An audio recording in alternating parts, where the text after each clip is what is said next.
All right, ladies and gentlemen, people of the world, today I'm with Dr. Campisi. He is a COVID 19 survivor, and I'm interviewing him today because I want to see what his experience was like and maybe still is like. And perhaps he can share with us, what he did for his own type of treatment. And maybe he has some tips for anybody else who does have COVID 19. So, Dr. Campisi, you are in New York, right? Yes. But you would say Ozone Park, New York? Or do you say Ozone Park, Queens? Yeah, Ozone Park is a neighborhood in Queens. All right. So, for all us non New Yorkers, do you usually say Ozone Park, New York or Ozone Park, Queens? New York. New Ozone York? Park, New York. All right. Yeah. He's a city boy. That's all that matters. Yeah. All right. So, when did you get COVID 19? How long ago was it? Yeah, probably like 6 weeks ago. All right. How long did you have it for? Me, I had it for 5 days. I was sick for 5 days. So you would say you're symptomatic for 5 days. Yeah. And mostly it was, so the first day I had, first I had a really bad fever. So, no, not really bad fever. I had a really bad headache. I'm sorry. Mm-hmm. And then I had a fever for about 5 days. The fever was actually low grade, like between 100 and 101. Mm-hmm. But the first was the headaches, and just for the one day after that, the headaches were gone, and then I had body aches for, let's say, a couple of days. The body aches were pretty severe for a couple of days. Right. Would you say your entire body hurt, or just kind of like your head in general? Well, the first day was a headache, like, just my head, and then the next couple of days with my whole body, like something you would get with the flu, and you get aches with the flu. All right. Did you have really bad shivering? No, I didn't have it at all. My wife had it a little bit. In my house, we all had it. I have 3 kids, mm-hmm. and we all had COVID, and a couple days apart, and we all had it a little different, actually. So the kids had it pretty light. They only had it for a couple of days, mm-hmm. really no symptoms. And my wife, pretty similar to me, except she had a really bad cough for much longer, like maybe like 10 days. So she had fever a little longer too, but all right. Let me ask you this. So how long do you think, well, first of all, do you think you know where you got your exposure from?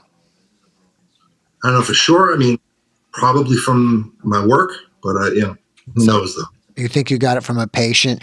Do you have any idea? Do you think that the time it took from exposure until the time you actually started having symptoms? No, not sure. I mean, one thing I'll note is what happened was I started wearing a mask, and when the first mask I had was very uncomfortable because it was just the one I can get. It wasn't like the surgical mask. It was the heavy N95 mask, and it was very uncomfortable. And I really had a hard time not touching it, and I'm thinking maybe it was from touching that, because actually before that I had pretty good safety protocols and I didn't get sick before that. Right. But once I started touching it, I suspect might be from that, but I don't really know for sure. Okay. All right. Okay. So you had headaches, or at least the first 24 hours you had a severe headache. Yeah, and then really severe. And the next few days you had I would consider it a moderate fever, but I don't know, lower moderate fever. And then a few days of body aches, and then, excuse me, and that was about it, right? Well, yeah. You know what happened? That was a little different than like a typical flu. If you ever had the flu and you get your symptoms, and right towards the end you get like the sweats. Yeah. And then once you get the sweats, then like the next day it's almost gone or resolved. I had that. Like I had the sweats. Right. And I was like, that's it. And then the next day after that, it almost like recycled everything all over again. Then I got fever again, body aches. And then I think I had it happen twice. Like I had sweats, and then it happened again, lighter. But yeah, so I kept having a series of sweats with over days. Kind of strange, Oh, that's interesting. It kept coming back. Did you ever have coughing? Yeah, in the beginning, not too long, me personally. Mm-hmm. I have asthma, so I was actually concerned in the beginning. The one thing I did do was, I was really conscious of breathing. So even when I was, even before I had it, I was really conscious of like, taking deep breaths, getting, making sure I was taking a series of deep breaths every couple of days or a couple of times a day, I should say. Mm-hmm. When I was sick, because what happened was, so let's just say, when you sleep, you wake in the morning, you're a little more congested. Maybe I would make sure I took a couple of very deep breaths, maybe wait a half hour, an hour, and do it again. Do it all day long, a couple of deep breaths, and then for doing that, it felt like the congestion in my lungs would go away. Oh, and then. But you're laying around all day, and maybe a few hours later, you feel like you're getting a little congestion again. I would take a couple of deep breaths again, and it would feel like it went away. That actually happened with my wife too. She was starting to get chest pain, and it seemed like it was getting a little worse with the breathing. And I was telling her about that with the breathing, and she said that also she felt like it helped her when she was taking some deep breaths. She almost felt like anxious about it, like it was very uncomfortable, and she was getting nervous because she knew that the lungs are the more serious of what could happen. So but when she did the breaths, she seemed like it helped her too. And then hers was a little more like it would come back a little quicker, and then she would do the breaths again, and then it would make it go away. So she felt a lot better with that. So I think that's a good thing. I've been trying to tell people that you should do that. Be conscious of breathing, make sure you don't put the ammonia in your lungs. Just try to avoid that if you can. Right. All right. So let's officially put that down here as a good tip is taking deep breaths. How would you do? Okay, let's first put it there. Maybe 2 or 3 deep breaths every hour. Yeah. Every hour, just stop and take some deep breaths. And would you just take a deep breath and hold it for 10 seconds, 30 seconds, and then exhale? Or how do you do your deep breaths? I was just as deep as you could, let it out. Deep as you could, let it out, and that's it. Now, my wife, what would happen is she would take a deep breath, and you'd feel like it makes you want to cough a little. If you're getting that, it means you probably have a little moisture in the lung. And then if you're getting that, it makes you want to cough. Yeah, I would do it even every 15 minutes until that sensation goes away. Right. Where you take a breath, now it doesn't make you want to cough. Now you can taste it out a little more. I did that with my wife, and it helped her. I think it started, and made that sensation go away. So, when she would cough after the deep breath, would she cough up some mucus, and that would help, or no? That didn't happen. No mucus. I don't think the way we did it with the breathing, I think it stopped it from allowing it to get too bad. I'm sure if you had pneumonia, I don't know how much, we didn't have pneumonia. So I don't know if you already got to that point where you have an infection and all that. Right. But at least preventative, trying to stop that from happening, I think it was good. So, yeah. All right, Dr. Campisi, do you think that just doing the breaths, even if you're not having any trouble breathing, is just a good preventative tip anyways, once an hour? You mean if you think you're going to get the illness, you're saying? If you have the illness, but you're not having any trouble breathing anyways, just do the breaths anyways. Absolutely. Yeah. If we're worried about pneumonia, and that's the severe part of this, seems like. So, why not? It's healthy anyway. It's not harmful to you. It's not invasive. Why not do it? So. Right. Yeah, I totally agree with you. Let me ask you this.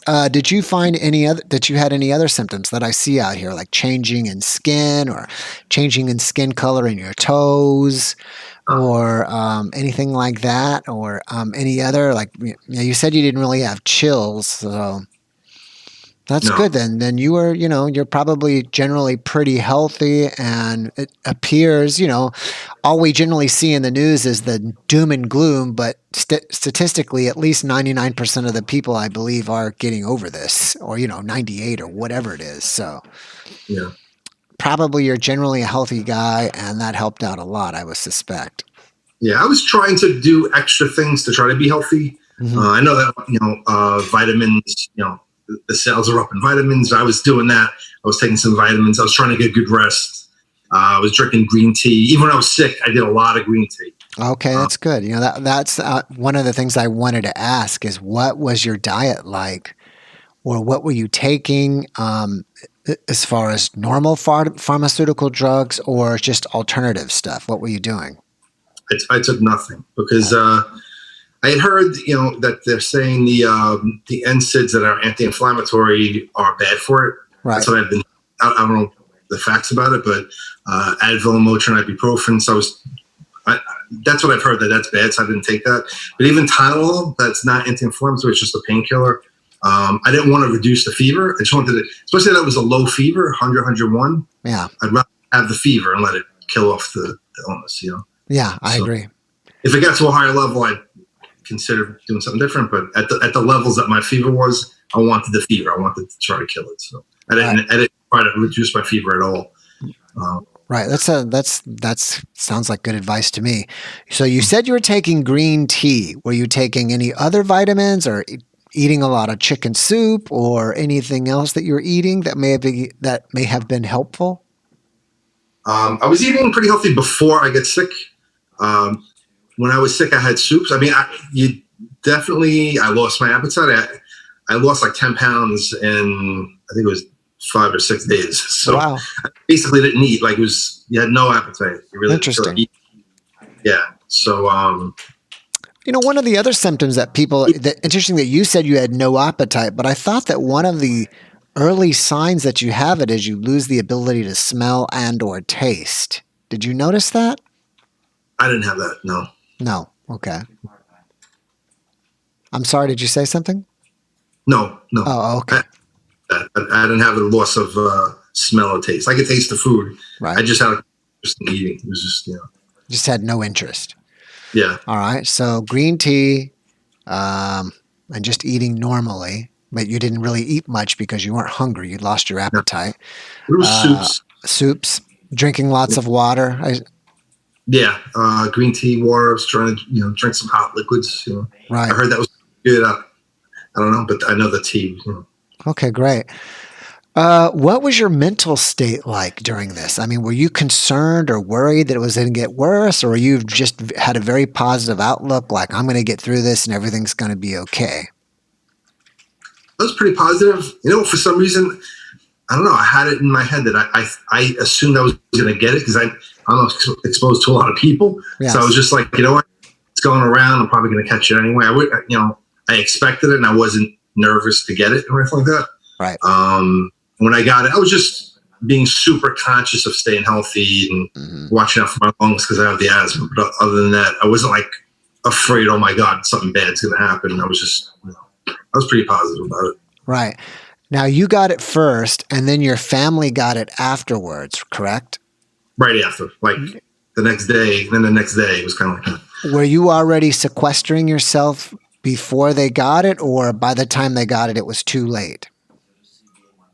Yeah, we were, because we do a lot of stuff together. So we were already, I kind of knew that we were all going to get it because just like we do a lot of stuff together. I'm not really, Right. But yeah, frustrated. But yeah, it was kind of like the next day, somebody was, my son was sick, and the next day after that, my wife was sick. So we were like, all right, I guess we're all getting it. So, It's too late. Yeah.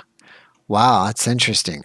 What about your community? What have you noticed? Like, have you noticed, like, on Facebook, like, do you see a lot of people saying that their friends have got it or stuff like that? Or do you know personally a lot of people that's gotten it personally?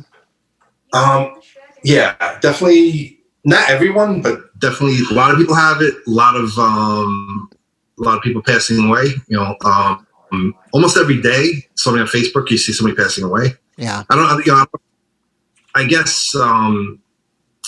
Yeah, so I know a few people. And generally they're elderly or they were sickly before. So I don't know anybody that was like young that got sick and passed away, but a lot of people though, like here and there, So, Yeah, I think it's interesting because if you're in New York City, I mean, it's like, I hate to use the word ground zero, but I mean, basically that's where, probably 1/3 of the cases in the entire country are right there in that city. And, I'm in Texas and, my city's probably somewhere between 1.5 and 2 million people. I think there's about 1,600 cases. Probably, I think the latest I've seen is 48 deaths. I only know one person who's this guy that's a dentist that said one of his staff's grandmothers had passed away. So you don't really see it here as much. And it's probably happens a lot through the rest of the country, which is, I don't know, people are starting to relax a lot. I don't know if I kind of don't think that's a good idea just yet, but I'm not in charge of the economy and the political situation. And people haven't been there where you have. And since you have been there in the thick of things, do you think that people should, be staying in and hunker down until it kind of passes over? I mean, generally the way things are, I think that like business should open up. That's my opinion. Right. Stay social distancing. I mean, pretty much. I don't know how it is by you, but everyone is wearing a mask over here. Right. Right. They won't treat everybody's in a mask. Go in the store, everybody's separated. That should definitely stay for a long time. There's no reason not to. Why not? Why not stay like that? Keep the curve flat. Mm-hmm. But I also think that you have businesses open now. I think they should definitely open some more businesses. So, right. You open some businesses. There might be a tick up, I'm sure, but as long as you can keep it, keep the curve flat, then because in my opinion is people are going to get it. I think it's going to be, it's going to spread. So it's not. You can't really stop. You can't just stop it cold. I don't believe you can. Right. Trying to spread out the amount of people, the people that are getting it, they're trying to spread out over a longer period of time, so it doesnin overwhelm the system. Right. So yeah. I think that's happening, or at least it seems like it's happening right now. So, in my opinion, they should start opening businesses as long as they're trying to keep everybody distant, stay safe, and people using masks and gloves. I think it could stay. In my opinion, is it should be able to stay. The curve stay flat as long as they follow those procedures. But I think we should be able to open the business. That's my opinion. I mean, I want to change going backward. I don't think we should have opened earlier, but I think at this point, so. Right. Yeah. I generally agree with you. Things here have pretty much, we were one of the first states to kind of open everything somewhat back up. A lot of, the restaurants are generally closed. You can go get drive-through at most restaurants. I was shocked when they opened up movie theaters here. We were the first people in the country to movie theater, and I don't know who's desperate enough to go see a movie, especially when you have Netflix and all these things at this point. But the movie theaters have opened up, and I believe a lot of places. Some of the places, like there's one grocery store that we go to. It's called Trader Joe's. I don't know if you have that, but almost every time we go, they're very good about limiting the number of people, and you always have to stand outside and wait. I think you're supposed to only let 25% of capacity in there. So you're always, every time I've been since the last few weeks, it's like I have to wait 20, 30 minutes outside to get in. But some of the bigger places like, Walmart or whatever, there's generally, I haven't seen a line. Also here. BJ's and Home Depot, almost always a line at BJ's, Home Depot, certain stores maybe, because they have to limit. And then I know there's a lot of stores where they can serve customers, but the customer can't go into the building, so they have to bring it out. Yeah. Well, there's people waiting outside for you to pick up the stuff. Right. It's so funny that you mentioned Home Depot, because we were going to go to Home Depot a couple of weeks ago, and there was a crazy line out there, and I'm like, Home Depot is never this busy anyways, and it's a giant store. What are they doing? Because, I mean, with that giant, they have lots of space. I don't know why they were limiting, and I presume that they are considered a necessary service, because people have got to go. If you got to go fix something, a plumbing problem or an electrical problem, you go to Home Depot to buy parts. Yeah. But that was the one place, that was just what is. We also have another place called Lowe's. Do you have Lowe's?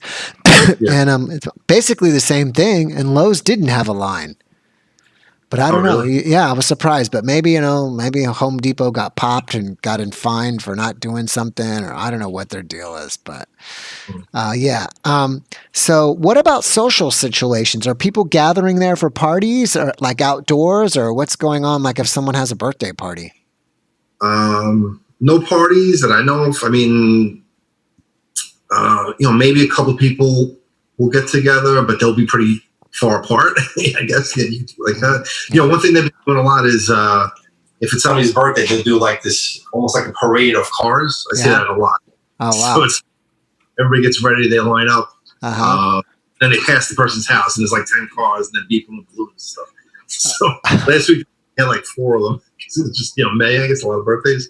So, Yeah, a lot of people do it. Oh. The other thing over here is like the schools are closed. So in the beginning, you had like all the teachers from the school, from Mhm. whatever school that was, they would like drive around the neighborhood and parade. Same thing with and they like noticed everyone. So everybody knew that this was happening, and then so everybody's by their house, and the teachers passing by, beeping at the students waving at the teachers from their house. Mhm. So they had a lot of that going on. Yeah. Oh, that's pretty cool. That's real nice. Do you what I have read recently, they're like people are, you're not in Manhattan, but you're close. But a lot of people are just, it looks like they're just, Central Park is getting busy now again. People are Yeah. maybe just, and I was pretty surprised. I just, it's been such a tragedy up there that I was surprised that, I would think that people would be more willing to stay in. But I thought I'd read that even New York, people are just sick and tired Yeah. of, being inside and they're just going out. They don't care anymore. Yeah. So let me think. So April 13th, I think it was the 13th. I remember going out and looks like an apocalypse. I went on a highway where it's usually packed with people, and it was like not even one car. It was really Wow. like I'm talking like normally a rush hour time midweek, and it was desolate. There was no cars, right? And that went on for like, let's say, a week or so. Mhm. Then the next week was more cars, and now around town it's normal. Like there's cars are out and about, people are out and about. And like there's a park right across the street from my house. So same thing. In the beginning it was less. Now, because now in New York, nice days. There's been a lot of nicer days lately, and jam packed with people, not on top of each other, but just lots of people though. So What about this? I mean, what are people doing about the subways and the trains out there? Because you're just piling, 40 people in a little bus. yeah, I think that's why it spread. Actually, initially it was because they didn't do anything with the trains, Yeah. and train you can't avoid it. You walk into a train car and you just packed with people. Like I don't take the trains because they're pretty local, but yeah, but I think that was an issue. And I mean, they've been cleaning them, I heard, but yeah, I mean, I guess people still been wearing their masks and stuff, but it's hard and there's less flow because a lot of things are closed. So yeah, I guess that for that reason the trains are good, but yeah, it's probably one of the highest chances of getting it from somebody else from the trains at all. Right. Yeah. That would be a little scary. Where you live, is a lot of things in walking distance or is most things driving distance? No, mostly driving. I mean, Manhattan is so dense city population. It's kind of what, I think the most average person's like city life when they think of, Manhattan, but Queens is basically still kind of city life, but I think it's a little bit more, it's not as much as suburbia, but it's still very different. It's not like Manhattan, right. But it's like a cross between, it's closer to suburbia, I guess you'd say, but it's definitely, you'll have strips of stores and you'll have series of strips of stores, but it's residential where I'm at, depends on I mean, Queens is a huge place, so it depends on where you are. Right. You can drive an hour and you'll still be in Queens. So wow, that's amazing. I mean, because there's traffic and stuff. Okay. But yeah, some of Queens is right next to Manhattan, like across the water to Manhattan. Where I am, it's I'm near JFK Airport, so I'm pretty far from that area. So but yeah, that's real interesting. All right, so we got the breathing tip. You got any more tips for people if they happen to catch COVID-19? No, just take care of yourself. Be healthy. Get good rest. Yeah. Or be as healthy as you can. Right. But you can do that, and you can do that now. You don't have to wait to get sick to do that. Right. Exactly. What's interesting that I found that's interesting is what people have been talking about, and you might find this since you're a chiropractor, is that laying on your stomach or prone is much better for your lungs than laying on your back. What do you think about that? And have you actually experienced that since you're a chiropractor? Have you ever went and like laid down on your table face down and seen anything? I've never looked into that. No. It probably makes sense because I think, I don't know. I'd have to look into it and see for sure. I don't want to advise yes or no if I don't know about it. But right. That makes sense. Just curious if you had any experience with that at all or not. Negative? No. So are you back to work now? Yeah, yeah. I'm probably about half of normal flow. Oh, So wow. That's good then. Yeah. Halfway, you're halfway back. That's excellent. What are you doing is like, how are you running your practice? Are people coming in wearing, are the patients coming in wearing masks? Are you wearing masks? How does that yeah, work now as a wearing, chiropractor? I'm wearing mask. My staff's wearing mask. Patients pretty much, I'd say almost 100% they're wearing masks. Probably a good 50% are wearing gloves even. Yeah.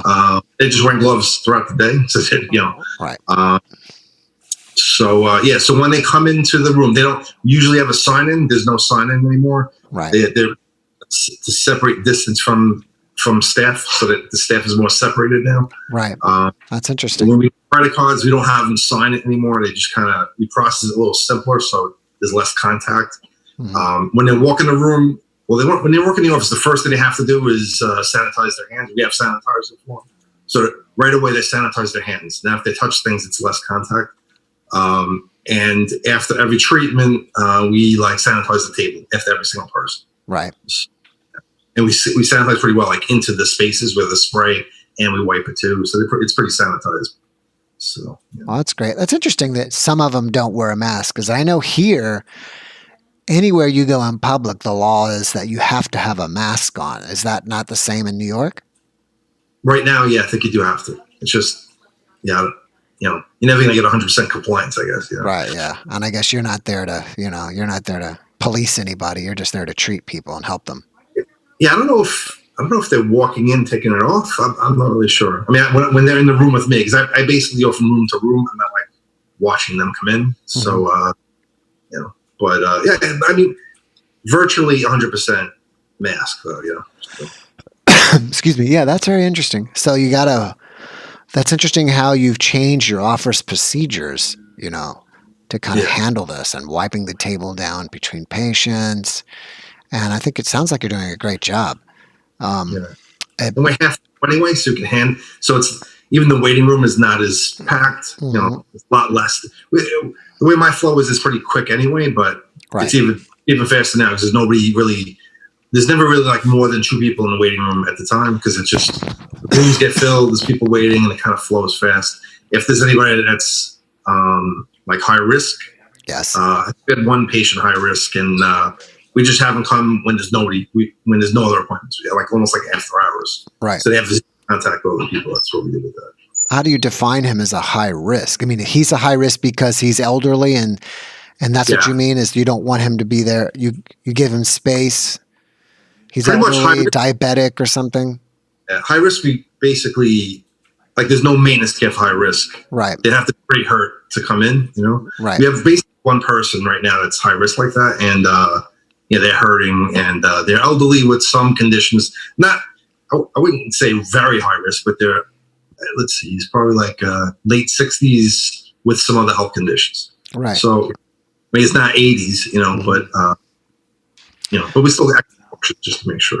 All right. What's interesting I think about is, in my opinion, I would assume that most of the public goes to a chiropractor because they're in pain. I'm sure, I don't know what percentage of your practice is just people in pain, or there's people that are going there to get themselves, keep themselves in better alignment to prevent the pain.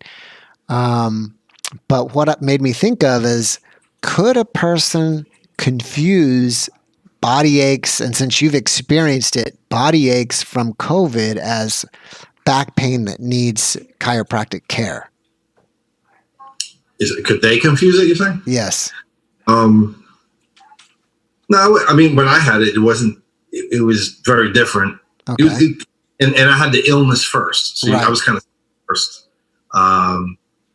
Typically when you get a flu, you don't get the ache as the first symptom. It's usually later on, Right. So I would say,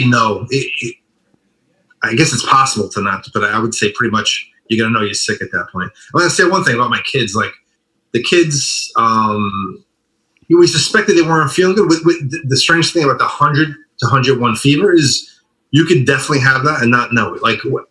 In the course of my illness, it's never high. So a couple of days in, I'm like, you know what? I feel pretty good. I guess it's gone. I checked my temperature. It was 101. Wow. Because because you were feeling better, but just the temperature was still high. A couple days later, I'm feeling pretty good. You check the temperature, it was still like 100, 101. Or like in the morning it'd be 100, in the afternoon it'd be 101. So you could definitely have that fever and not know it. The fever, you could definitely, without doubt, you could definitely have that and not know it. That's very interesting. Yeah, because I figure sometimes, from my personal experience, a lot of times, and maybe it's just with this illness, but a lot of times I felt like I'll be like 99 or just maybe at 100, and I know I feel off a little bit. I'm not right. Like I wouldn't be like, and I'm not trying to discredit you or what you experience. I'm just saying for me, even I know that something's not like I'm not clicking on all gears. You know what I mean? Do you think that's just with this illness, or do you think in general you're like that? Wait, say it again. If I'm. Do you think that you didn't really know, even though you had a fever, but you didn't experience any symptoms from the fever? Do you think that's with this illness specifically, or just the general way your body feels fever? That's hard to say.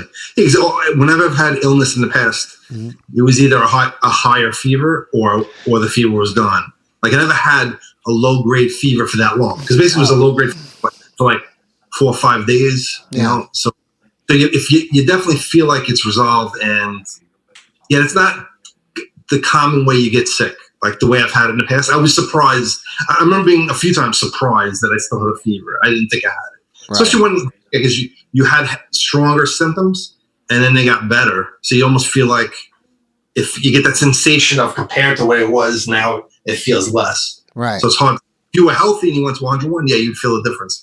But if you go into like headaches and achy to no symptoms, but you're like 100 or 101, then you might feel, it doesn't feel like much. Yeah, I guess if you're paying attention, you probably should know it. But, if you feel like you're better and you're going about life. Because I'll tell you this, I've had a lot of people tell me that they thought they were sick. Like, you know what? I probably had it. I was feeling this a month ago. They didn't have a lot of symptoms. They didn't get anything bad, but they felt like they had it. And now some of them are able to test. And I think a few people tested when they did the antibodies. It did show positive. So they never felt like they had the full symptoms of an illness, but they're checking the antibodies now, and it's they had it. They had it, I should say. So. Yeah, I think it's amazing that some people I think they have the antibodies and have never been symptomatic. Yeah. That's pretty amazing that they've had that. So I can believe, because again, my kids didn't have much, so really? I could totally believe that. Because again, like in some of them, I would just check the temperature. They didn't think they were sick, and they had the 101. If you didn't go out of your way to check it, you could definitely put it that way. So, and I could see that maybe now that's why I believe some places in the U.S. now are, at least workplaces, are now, mandatory taking their workers' temperatures. Yeah. And I have a friend that is, I do a lot of business with toy companies from China, and I have a friend it's a Lithuanian guy, works in China, and we just became friends because he sends me product and stuff. But he was telling me he would go to work and not only have to wear a mask to work, but they would take his temperature at work. So in light of all that, what it made me think about is, and from exactly what you said is, maybe people could be going to work feeling better, but if no one they still have a little bit of a temperature, but they're feeling better and they don't think they do. So that's probably why the necessity of taking their temperature while they're at work. Yeah. No, it's a simple test. Why not? You get a little device that takes the temperature quick. I think it's a good idea, especially if the workers are working relatively close together or in some kind of contact, Right. Why not? It's a way to try to screen out some people. Right. Oh, here's what he asked. Tell me something that people don't know about COVID as a survivor. That's a very good question. That people don't know. No, I can't think right now. People don't know. Well, I went through some of the things that you might not know. It was just like strange, like compared to like typical flus. I kind of was the way it started kind of felt like a flu. So you almost like feel like it's going to be like a flu, but then it wasn't. It kind of progressed very strangely or different. Like like, if you've had like a flu or a cold, it kind of like, it almost has like an arc. Like you get sick, it gets severe, it gets less. And a lot of them were like that. This was not like that. It was kind of like, yeah, severe and down, and like it came back again. It came back again. It was just like a strange progression, which is, I've never seen anything like that. It was kind of strange, odd. Even my wife, same thing. Again, she had a lot of coughing, and then I almost thought she was done with it. And then with her, she actually had her coughing wouldn't leave, like for a long time. She had severe cough, like additional week after some of the other symptoms were gone. And between the five of us, none of us had it exactly the same. We all had it a little different. Like she had more coughing. I had, so it was just odd, like how everyone gets a little different, and it doesn't just have that peak, So I think I lost you. You're back. So just be careful. Like if you're getting it, don't be like, oh, it's over, I can do what I want. I mean, just keep watch yourself even after it's gone. Make sure it's totally gone, because it's kind of feel like it came back to them. Yeah, and I noticed that you used the word that it was different. So really what you're saying, different from the regular flu, is not really the way you feel. It's just the severity and the way the severity changes. Is that what you're saying? Like, well, even like, let's say a cold. Like when you get a cold, you get it. Like, the symptoms start, and now you get you get the sniffling, you get the headaches. Maybe it peaks and then it goes away. Right. You like get it and it goes away. This was kind of like that. You could get it kind of went away, and then you get it again. Like different symptoms came, like severity changed, and they went away, and then like almost came back again. It was almost like waves, where instead of just having it and going away, right. It's kind of like this. So and then the other thing was when my wife too, when you get the breathing thing, it was almost like as it's going away, like you almost feel like it's done.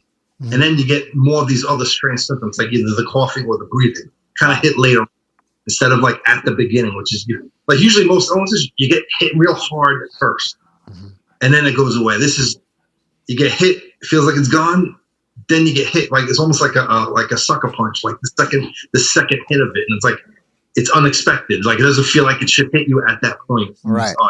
That at least me and my wife, we did get it like that. It was kind of like a lag effect of it. Oh. So just keep it up. Let me. So he has another good question to follow up with. That is, have you noticed any long-term side effects from it, or anything? Or you feel like you're 100% over it, or do you have anything that's lingering, or something that it's still? I'm 100%. I'll say one thing. I didn't even talk to you about this before, but my son. Let's see, probably. Yeah, I don't know if you've heard. There's this thing. How old is your son? He's 16. 16. Okay.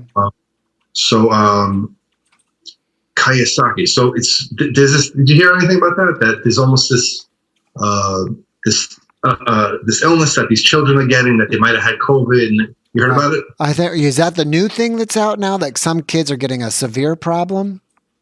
Yeah. So what happens? And again, I'm not the expert in this. I just kind of read some articles about it, and something like so. What happens is, I think they were getting a fever, a low-grade fever, but then they were getting severe stomach pain, diarrhea, severe vomiting, diarrhea, and then breaking out with like a rash. Right. And then I saw one that a young child had died, I think, from it. So I've been hearing stories. I haven't heard of anybody that had it, except my son did have something that resembled it. I don't know if that's it or not. It definitely, symptoms were different than how they're describing it. So I don't know if that's it or not. But he did have severe, like very severe vomiting, like vomiting for like 30 minutes continuously. Wow. And really severe. Like I thought it was appendicitis almost. I mean, I checked me and it was like, it almost seemed like an appendicitis. Interesting. And the way they're describing this disease, they do mention it like that you almost get like, it feels like so severe, like you have an appendicitis. And then he did break out with a rash, but he didn't have some of the other symptoms. So I'm like, I don't know if it's that or not, because he didn't have a fever, and it kind of came and went real fast. I don't know, but there's this, underlying thing that's going on. I don't know what this is. I don't know if anybody else has it. I don't know anybody else that their kid had this. So I don't know. And he's in the article I saw. They were saying like I think 5 years old to 13 or to 14. He's 16. So I don't know. I don't know if it is that or not, but just in any case, there's this weird thing going on, and I don't know much about it. But this is we might hear more about it in the future. But this is just something else kind of related that's coming up. Yeah, that's very interesting, and thank you for sharing that. Yeah, that is real interesting. How obviously everybody's going to respond to it differently. Mhm. And I don't know. Yeah, I think I've read it, but I don't know if it's true or not. It's like, are there different strains of it or not? It COVID? depends. Yeah, Yeah, some I've people. heard. That's the other thing. In COVID in general, there's been so many changes in their, the experts. There's been changes in their opinions, the mask, the not mask. I heard very early on that there was more strains. I think currently, I don't think that's true. I also heard that something about that they suspected that people that were getting it more than once.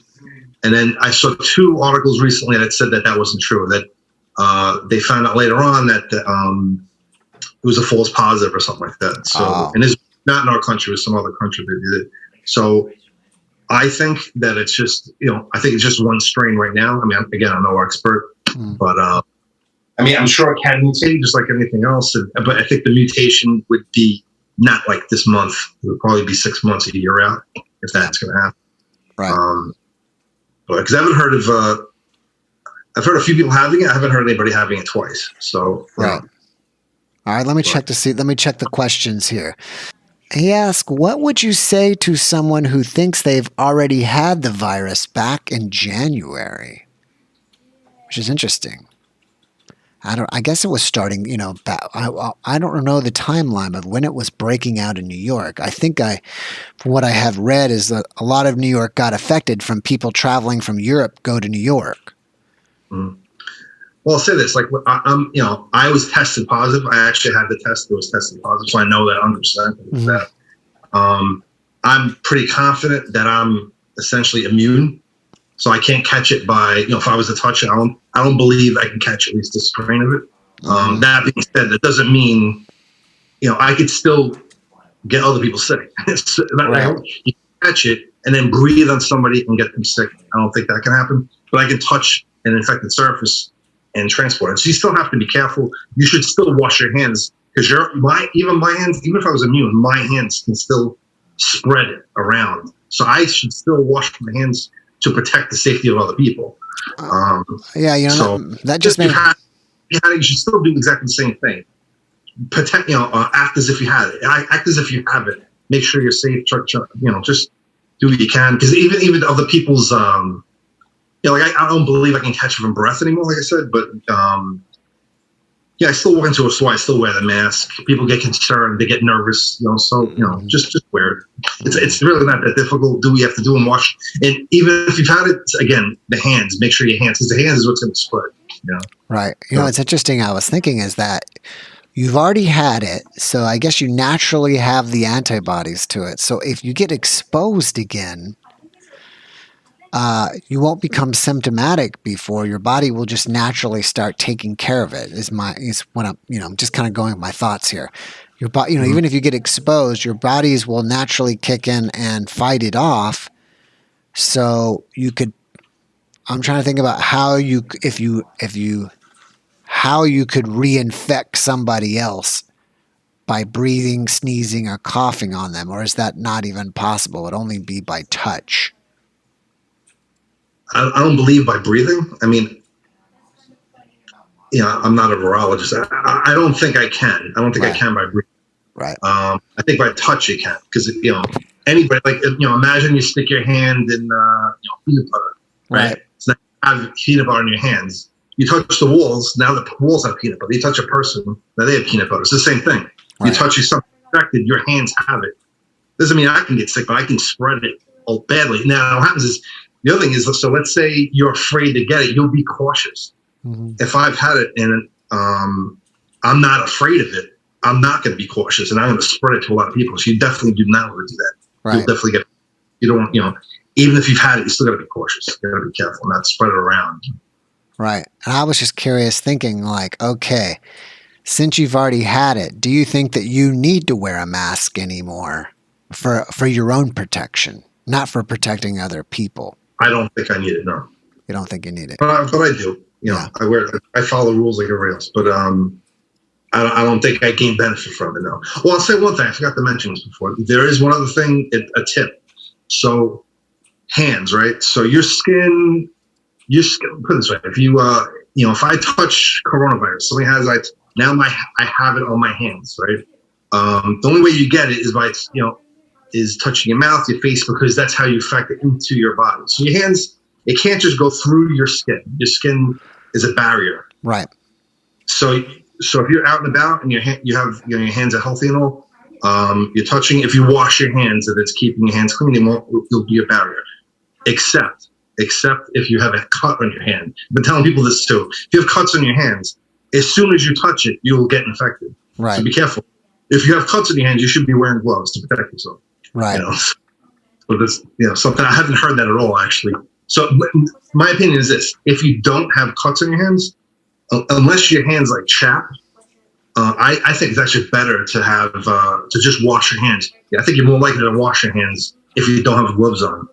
So if you have no cuts on your hands, me personally, I'd rather not wear gloves and just wash them all every time. You can do hand sanitizer, do whatever you can.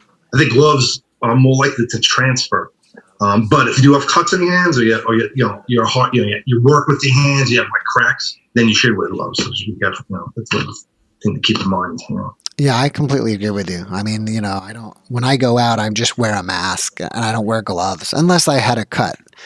Otherwise, I don't see the point of it. I mean, like I said, I basically agree with you. So, all right. So, whoever's listening to this, if you are in the Queens or New York metropolitan area and you do need a chiropractor, go see Dr. Campisi. I believe it's called Ozone Park Chiropractic. Yeah. That's what it's called, Ozone Park Chiropractic, obviously in Ozone Park, New York. If you're in Queens, you should know where that is. He will take good care of you. He will get you out of pain quickly. And he will keep your spine tuned up and keep you living as best as you can to your potential. Right, Dr. Yep. Campisi? Absolutely. Absolutely. Mm-hmm. Is there anything else, any other advice you can give to our listeners here? No, nothing I can think of. Nothing you can think of. All right, since Dr. Campisi doesn't have any more insight for us, I want to thank Dr. Campisi. So thank you, Dr. Campisi, for being on my podcast. Thank you for sharing your experience with us and everybody else in the world. And stay safe out there and stay healthy. Everybody stay safe. Thank you. Take care now. Thank you. Mm-hmm.